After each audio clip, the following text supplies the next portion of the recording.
War has come. So war movies have been a staple of Hollywood for quite a lot of years. The first movie to ever win an Academy Award was a war movie, in a sense. And since then there has been lots of war movies. Some of them have been great, some of them have been okay, and we're gonna talk today about those who have been absolutely terrible. So, without further ado, let's take a look at stuff that really showed why war is hell.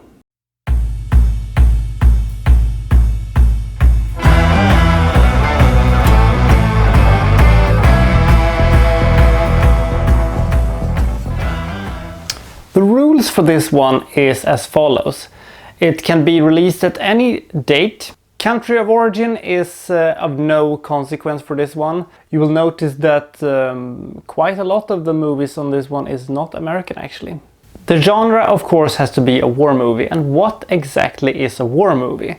Well, that's a debate for another time, but in my opinion, a war movie is a movie where the war and the combat or the conflict takes the center part of the storytelling, and we as an audience can sort of see war take place. For example, a movie like Valkyrie is technically taking place during World War II, but is not exactly a war movie. A movie like MASH is also not a war movie. I consider that a comedy. A movie like, let's say, Where Eagles Dare, that is not a war movie. That's a war adventure. It's a bit of a different there. And it is, the war has to be taken seriously, and the conflict has to feel real. And one of the reasons why these movies are on the list is that they don't follow that particular rule. Plus, this is a rule I have which is absolute and may be a bit okay, but I only consider a movie to be a war movie if it takes place after 1905, which means that the Japanese Russo Wars of 1905 is the earliest war that can be depicted in a movie and still be called a war movie. A movie with a conflict prior to this one I would consider to be an historical drama. If you think that's unfair, this is what I have to say about that. There will be no dishonorable mentions for this one, so without any further ado, let's head on and march on to, well, not victory actually, I would rather call it defeat. So here we go. Number 10, Exodus, Burnt by the Sun 2. It should be mentioned that this is actually two movies that is comprised into one. Citadel and Burnt by the Sun 2, but they were technically one and the same movie. This is a Russian movie, a sequel to the Academy Award winning movie from the mid-90s that was pretty good. That was what it was pretty good. That one took place during the Great Terror of the 1930s. This one takes place in World War II. It was made for about 65 to 70 million dollars. A Russian movie made for 65 to 70 million dollars about World War II. It should be, well, at least pretty epic. It is not. This movie is a curious one. I would actually consider the first movie to be, well, at least okay. It is so silly and so very odd that you sort of just want to see where it takes itself. Because this reminds me more of a Bugs Bunny cartoon than a war movie, and sometimes it goes into all-out silliness, and sometimes we go into more serious parts, and when we think that we're gonna get, real drama, we get instead something really silly. And the story about Kotkov and his daughter being separated by war and trying to find each other and trying to redeem themselves, it could have been an interesting movie. Now it is not. It is simply a complete schlockfest. And considering that that this was a huge flop and Russian children actually had to go and see the movie to fix the failing box office, it it isn't very good. It doesn't feel big, it doesn't feel important, it feels stupid and silly, and maybe it is something cultural thing, maybe I don't understand this at all, but this is a surreal movie that doesn't make any sense at all, and the last movie is so very, very horrible, and is, you know, boring to the point where was the actual World War II longer than this movie? Because it sure felt like that, and just when you thought that the movie is really going to do something for you, it does not. It delivers one of the silliest things I have ever seen in my entire life. A Wile E. Coyote cartoon would actually be more appropriate than this one to, you know, give a proper view of the Great Patriotic War for the Russians. Jesus Christ. Number 9, Flight of the Intruder. John Milius is a strange man. Flight of the Intruder is a weird movie set in the Vietnam War. We have some very good actors, Willem Dafoe and Danny Glover amongst others, in a confusing plot about bombers during the Vietnam War. This is a strange one. They really don't have a lot of focus for this one. It is a not a terrible movie by any means, but it is very. I'm not interested, and it just makes me feel, I don't know, disjointed from the entire thing. Could have been interesting, but it isn't. Number 8, Force 10 from Navarone. If rumor is to be believed, this movie is actually the King of Sweden's favorite movie. I read that in a movie magazine once. I don't know if it is true. If that would be true, then why this one? Why not the original? The Guns of Navarone was an excellent movie. This one is so far from excellent. Despite having Guy Hamilton as your director, despite having a star-studded cast, Harrison Ford and Robert Shaw. This is a lackluster, very, very slow-moving war movie about soldiers trying to blow up a bridge in Greece, and it's not the most interesting thing I've ever seen. It's an okay movie, but it's sometimes borderlining on the bad war adventure kind of a thing, and it shows that Guy Hamilton made the Bond movies into a household name, despite he doesn't get it to work in this movie, despite having both Jaws and Triple X in the cast. So, I mean, sorry, Guy. Number 7, The Green Berets. Some movies are anti-war movies, straight up. Some are more indifferent. Some are pro-war movies. This is pure propaganda. John Wayne, who was a very strong advocate for the war, made this movie, and boy, Jesus Christ, it shows it. This Vietnam movie doesn't look like Vietnam at all. It doesn't feel like Vietnam at all. This feels like World War II. It feels like John Wayne believes that the Vietnam War just was a very, you know, black and white conflict, good guys, bad guys, and himself as the valiant hero. And it wasn't. This is a surreal movie to watch. This is a fascinating movie when it comes to when it is made. It's made in 1967, and the fact is that it is a time capsule of what they thought that the Vietnam War was at the time. And for that one, it is interesting. Otherwise, it is a slow-moving dick punch. It is tough to watch. It is. You get that strange sour feeling in your mouth. You can't really you don't know why. It feels really out of touch, and it has aged terribly. It fails on basically every single level possible. Number 6, We Were Soldiers. Talk about your complete cliché fest. I get it. Clichés have been around for ages, and we can't get rid of them, and that's okay. Sometimes, you know, taking advantage of the cliches can work. If you can't beat them, join them. That's what they did with Lethal Weapon. They used every single cliche they could make, and they took every single cliche available and they rolled with it, and it was great. But for a war movie to do this many cliches in one movie, it is surreal. Sticking with Vietnam War, we are now in, like the Green Berets, this is the earlier stages of the war, and this was the first real encounter between US forces and Viet Cong. Mel Gibson is the guy who's going to lead them, who is going to get everybody home. Well, not everybody, because somebody has to die, especially if they show pictures of their loved ones or stuff like that. Sam Elliott is, in my opinion, the silver lining in this awful mess. I remember when I saw this in the cinemas, I gasped a couple of times. They can't be that stupid.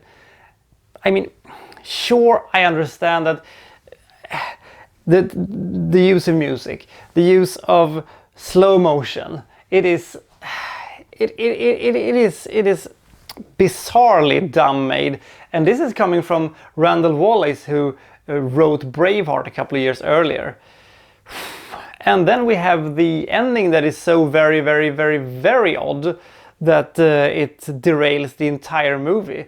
The one thing I think was interesting was actually when, my favorite part is probably when the Viet Minhs are murdering the French guys in the beginning of the movie, because that sort of is a part of the Vietnam War that is rarely seen on film. There hasn't been any French movies made about the Vietnam War, to my knowledge at least. But the overuse of cliches and how extremely just weird this movie is made, it just makes me cringe on a fundamental level. Number 5, The Winter War. The Winter War is a Finnish movie about the Soviet assault on them during World War II. An absolutely heroic feature by the Finnish army, which was quite a miracle that they survived against the Red Army. And the Finns should get all the praise they can get, but unfortunately they should have made a better movie than this one, because holy shit, this is a super long movie, which is so repetitive. When I saw it, I felt, because first this is gonna happen, then that's gonna happen, and this is gonna happen, then that's gonna happen, and it sure did. It was a lot of, Finnish soldiers looking grim and snarl at each other, and then a lot of Russians come and then they mow them down by the hundreds. It basically looked like they were the Spartans in 300 or something like that, and then the Russians retreat, and then rinse repeat. The fact that this movie sort of never ends, I almost fell asleep when I watched that, and I shouldn't be possible. Jesus Christ, this is awful. Sorry, Finland. Number 4, The Desert Fox, the story of Rommel. This also became the victim of some protesters, mostly because that they were portraying the tank commander as a sympathetic character, and well, the movie was made in 1951, so I can imagine it was a bit controversial to, portraying one of the enemies in a positive light so soon after the war ended. Rommel was probably the most known of the Nazi commanders, and his life was an interesting one, and it could have been an interesting movie. This movie suffers greatly from the sort of Wikipedia disease, which means that first he did this, and then he did that, and then he did that, and then he did that, and then the movie ended. Bang! And at no point I felt like I was there. At no point I thought the movie was remotely interesting. James Mason is great as Rommel, and that's good, of course, but this was a terrible one. And also it feels a bit speculative, because it has never been proven that he took place in the July bombing, and it has always been debated whether or not he agreed with Hitler's views or not. And while I can give the movie at least some props for, you know, at least making a stand, this is what we believe happened, it feels a bit, I don't know. This was, however, a boring movie about an interesting period, and it is dreadful. Number 3, Attack Force C. An Australian war movie starring Sam Neill and Mel Gibson. Sign me up! Or wait, don't do that, by the way, because it is dreadful. This is a bit of a cult classic when it comes to Australian films, and Aussie, oi, oi, oi! Well, the Australians did fight a little bit as well in the War in the Pacific, and this should have been a good movie. But as many of the victims of this list, this suffers greatly from, well, a bunch of stuff. It is a pretentious and pretty boring movie. It's fun to see Mel Gibson and Sam Neill in early roles, but it cannot help. This movie is terribly directed, awfully acted. It is very unfocused. It has a paper-thin story, it has dreadful action sequences, and it has kung fu in it. And for that it will go to hell and live in infamy for the rest of its life. Horrible stuff. Number 2, Above and Beyond. Sticking with old 50s movies about World War II, the story about the development and the dropping of the atomic bomb should have been an interesting story. I mean, you could have made so much about it, you know, how they slowly, found the process, and you could have made it into almost an imitation game type of movie, but they chose to make this to almost a family drama, almost removed it from this list, but because it is so utterly boring and utterly horrible, I had to keep it here to keep the list strong. Did you know which thing I remember the most for this movie? It is not, the moral dilemma, should we bomb them, how powerful is this one, security at the base, do we have spies here or what? No, that's not what I remember. No, the thing I remember the most is Paul Tibbett, this dude, and his wife yelling at each other for 2 hours. Why can't you tell me what you're doing? It's a secret, I can't tell you! And they're doing that for 2 hours. Jesus Christ. Oh, it hurts my head. Why don't you drop the bomb on me already and get it over with? Above and Beyond is one of these movies that should have been an absolute instant classic, but it probably was made too early. If it would have been made today, it could have been, a really fascinating story. You could have had these great visuals, you could have had, the Manhattan Project, all of this stuff. The moral dilemma, if we don't bomb them, we have to invade them, and we, counting in this many victims, we're gonna save life by bombing them. And also, this was a way of, starting the next war, the war against Russia, because, one of the reasons they dropped the bomb, according to some people, are because they wanted to show the Soviet Union what they were capable of. And, all of these things, all these fascinating things they could have used if the movie would have been made today. But since it was made in the 50s, it is just so terrible. And the number 1, Unknown Soldier. Yep, 2 Finnish movies on this list.